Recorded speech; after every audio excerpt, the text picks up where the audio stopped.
Boa tarde. Bem, os sistemas de abastecimento de água têm na sua composição as infraestruturas capazes de produzir e distribuir um bem de valor estratégico para o ser humano, que é a água. Em cada etapa dos sistemas de abastecimento, os caudais deverão ser sempre medidos para que se conheçam os dados de exploração, pois a medição não é somente crucial para a equidade dos serviços e usos disponibilizados, mas também para o garante a universalidade e justiça da mesma. Em suma, não podes nunca gerir o que não conheces, o que não podes medir. O projeto Zonas de Medição e Controlo das Redes de Abastecimento de Água do Concelho de Reguengos de Monsaraz surge no âmbito de um projeto global feito por este município, que é o Controlo Ativo de Perdas, e tem como principal objetivo fazer a divisão da rede de distribuição, dividi-la em 17 zonas de medição e controlo, 4 na cidade de Reguengos de Monsaraz e 13 para os outros aglomerados urbanos. Para fazer a divisão, a subdivisão da rede na cidade de Reguengos de Monsaraz, foi utilizado, fez o modelo hidráulico da rede, utilizando o software EPANET 2.2 e fizeram-se as devidas simulações para então saber quais as posições mais corretas e os procedimentos a realizar. Com isso, também é importante referir que fizemos então essas 4 divisões e para os aglomerados urbanos, as aldeias com redes com um máximo de 10 km de rede e um máximo também de 700 ramais, considerámos-las zonas de medição, zonas ZMCs naturais, e então não dividimos mais essas zonas, fazendo-se então essa monitorização. Outro dos dados importantes é saber que a entidade gestora, município de Reguengos de Monsaraz, abastece cerca de 11 mil habitantes e tem uma extensão de rede de cerca de 171 km e tem 6.383 ramais ativos e no RASAP de 2019 tinham índices de perdas de águas, perdas reais de água de 21,4% e de água não faturada 33,7%. Para o projeto, o que é que se está a implementar? Está-se a fazer substituição de cerca de 50 válvulas de seccionamento, instalação de 2 VRPs, instalação de 3 válvulas de retenção, 22 contadores ultrassónicos e os seus transmissores de rádio LoRaWAN, 22 medidores de pressão e os transmissores de rádios LoRaWAN, a colocação de 5 transmissores, de 5 concentradores, assim é que é, LoRaWAN de 868 MHz, e, além disso, a instalação do software de suporte de dados. A tecnologia utilizada, conforme aqui estou a dizer, é a transmissão de comunicação, é o sistema LoRa. Porquê? Porque é uma tecnologia que permite a transferência de dados através do uso de uma tecnologia de codificação e correção de dados com elevado fator de propagação a uma ampla gama de espectro rádio com baixas potências de transmissão e com isso fazemos o quê? A transmissão LoRaWAN dos medidores de caudal para os concentradores, GPRS dos concentradores para o data server e daí conseguimos fazer a gestão através de uma plataforma web. Com este trabalho pensamos que conseguimos provar que de facto é muito importante conhecer os dados da rede através do registro cadastral e o conhecimento adquirido através da utilização de modelação hidráulica das suas redes é preponderante. Ainda também dizer que com estes dados vamos ficar com o conhecimento da monitorização dos consumos médios diários, da monitorização de caudais noturnos, avaliação de pressões médias, horárias e diárias e também da avaliação de perdas reais no projeto. Também, por último, referir que este projeto foi cofinanciado e esperamos ter a empreitada concluída e os testes feitos até ao final do primeiro semestre deste ano. Muito obrigado.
Olá, meu nome é Leonardo, sou engenheiro da IGRA. Estarei hoje aqui apresentando o trabalho intitulado Melhoria Energética no Sistema de Bombeamento Copasa em Cataguases, Minas Gerais. Bom, uma introdução sobre a IGRA. A IGRA é uma indústria de bombeamento localizada na cidade de São Leopoldo, no estado do Rio Grande do Sul, no Brasil. Temos mais de 40 anos de experiências no campo de bombeamento, desenvolvendo diversos projetos, sempre focando na eficiência hidroenergética, né, dos sistemas.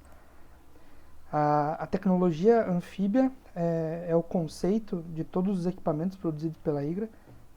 Basicamente, o anfibismo ele promove a habilidade de o equipamento operar tanto dentro quanto fora da água. Então aqui nós temos um exemplo de uma bomba anfíbia, onde os rotores e o motor são alinhados pelo mesmo eixo, e pelas setas amarelas temos a entrada da água, e o motor ele é resfriado pelo líquido bombeado, garantindo assim uma excelente troca térmica e uma alta eficiência hidroenergética em diversas aplicações, certo?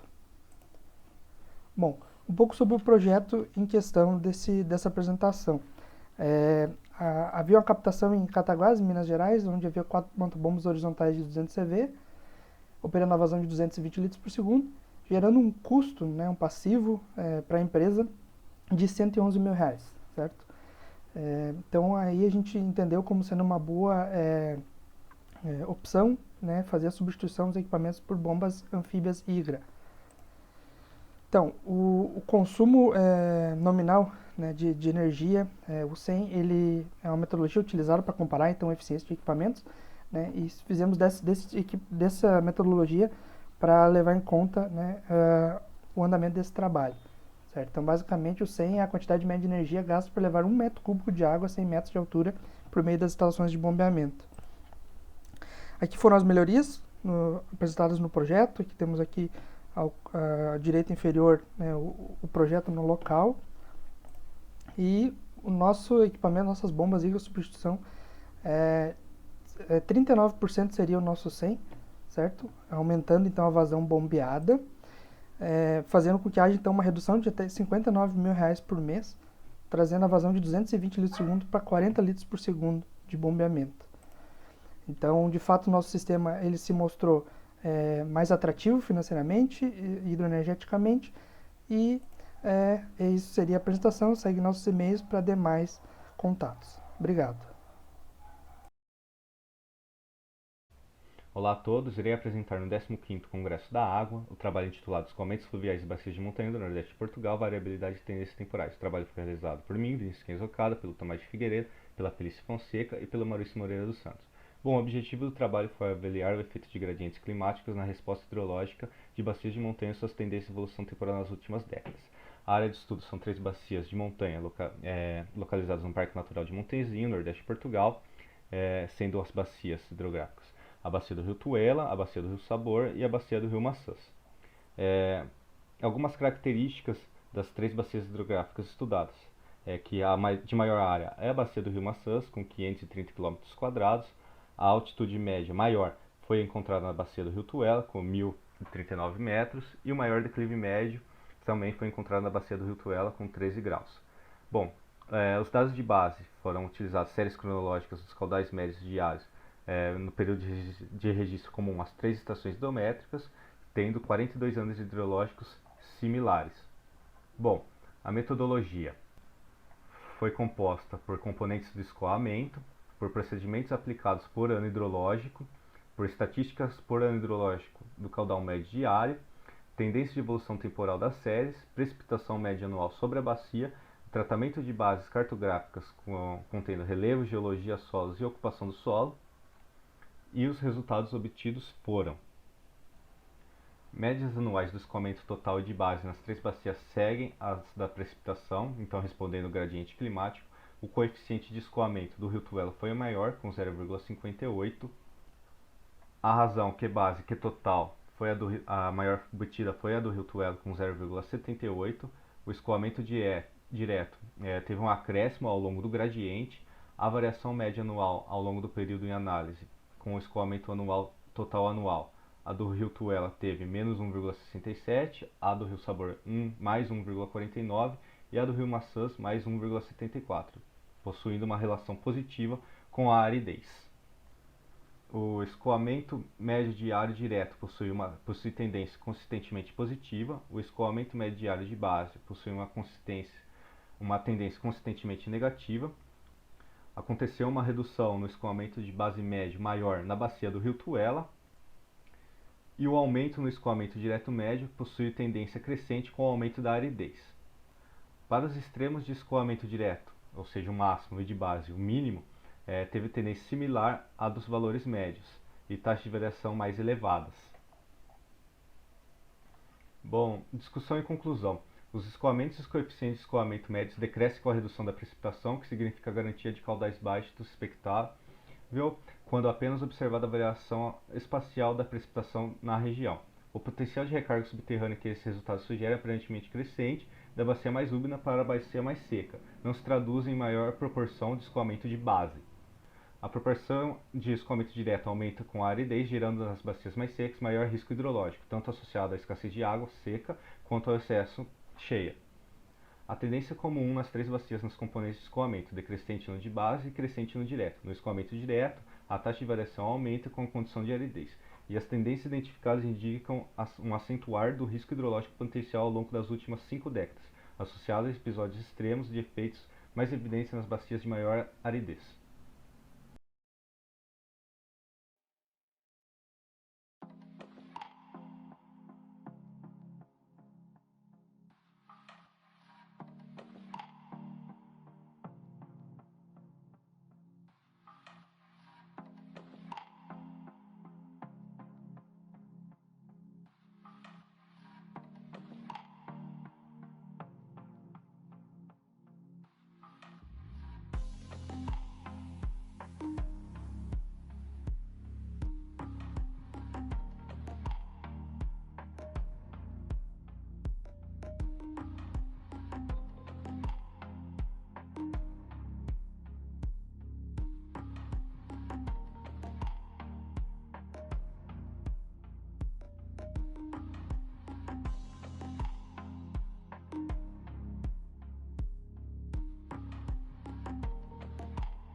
O objetivo do trabalho é a aplicação do modelo SCS para estimar caudais de ponta em pequenas bacias e, a partir disso, analisar as respostas hidrológicas diante as situações, sendo elas a lameiros que estão inseridos nessas bacias e estão abandonados e lameiros que estão em uso e ocupação.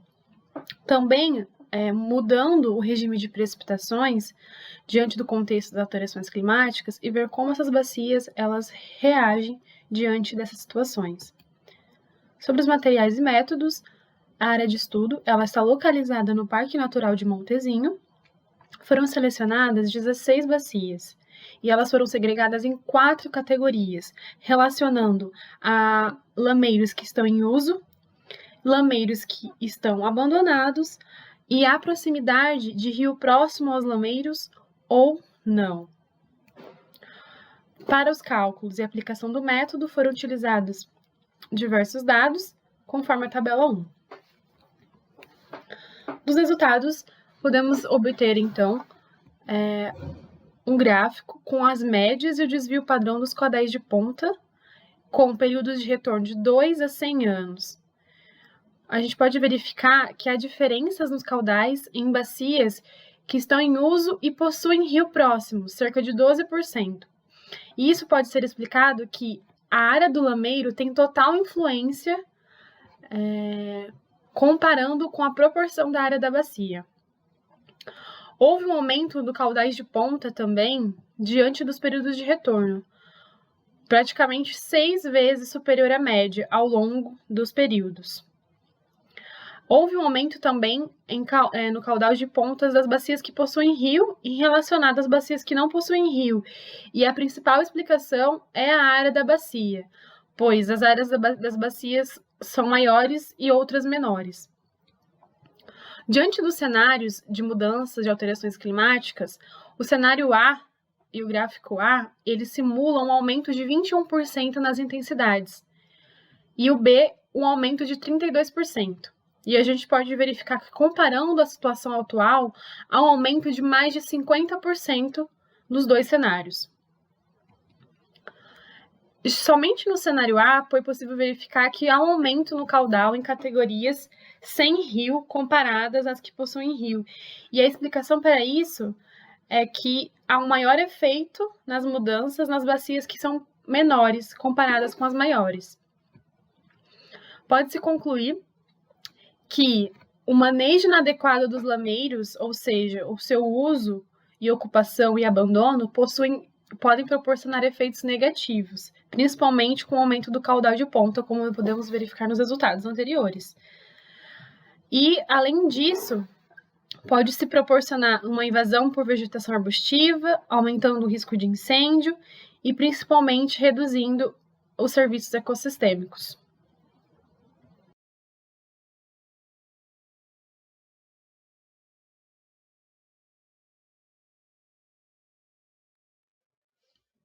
O presente póster apresenta o desenvolvimento e validação de uma aplicação computacional para avaliar sistemas de rega sob pressão. Esta aplicação foi desenvolvida no âmbito do projeto AGIR e tem como objetivo avaliar a eficiência de aplicação de água em sistemas de rega sob pressão. A metodologia desenvolvida foi focada no cálculo dessa eficiência ao nível da parcela agrícola. A eficiência de aplicação é calculada pela aplicação computacional através da metodologia de cálculo desenvolvida e está dependente da inserção de variáveis que são apresentadas no esquema da secção Metodologia. De forma a simplificar a utilização da ferramenta, estas variáveis foram divididas e serão inseridas em gamas de valores baixo, médio e alto, como demonstrado no quadro apresentado na secção de Metodologia. Finalmente, foram avaliados 2 casos de estudo para cada tipo de sistema de rega e comparados com os dados que constam dos relatórios PDISA. Podemos observar no quadro que consta da secção de resultados e conclusão que, para escoamento superficial real, escoamento potencial e eficácia no sistema de rega, podemos concluir que A metodologia desenvolvida e utilizada pela aplicação obtém resultados muito próximos dos resultados de campo. Dada a sua fiabilidade e facilidade de utilização, considera-se que a aplicação desenvolvida se apresenta como uma ferramenta útil e vantajosa para técnicos agrícolas e agricultores.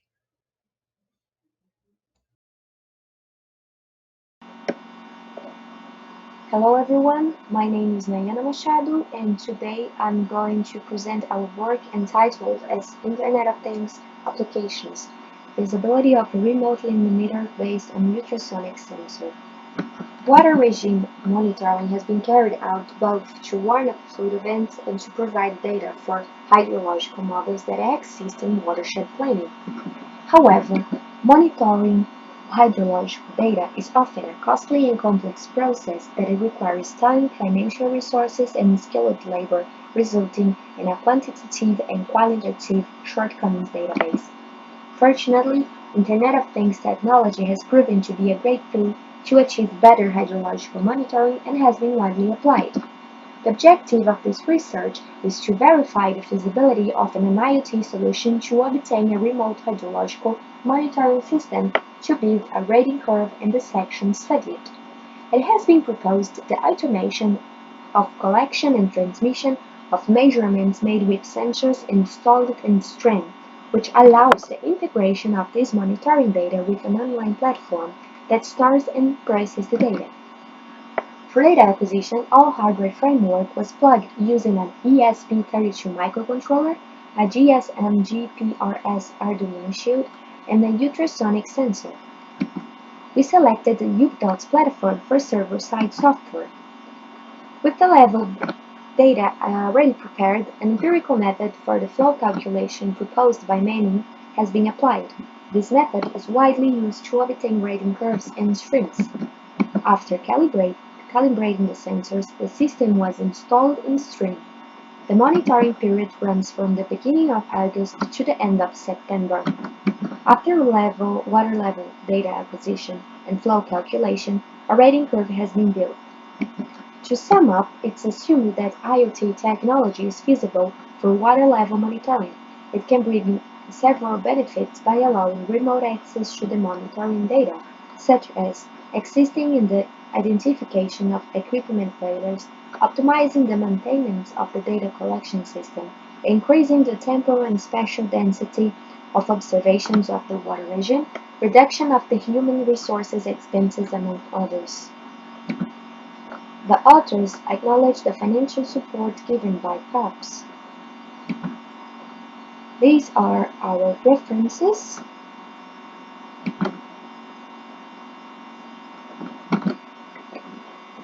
Thank you.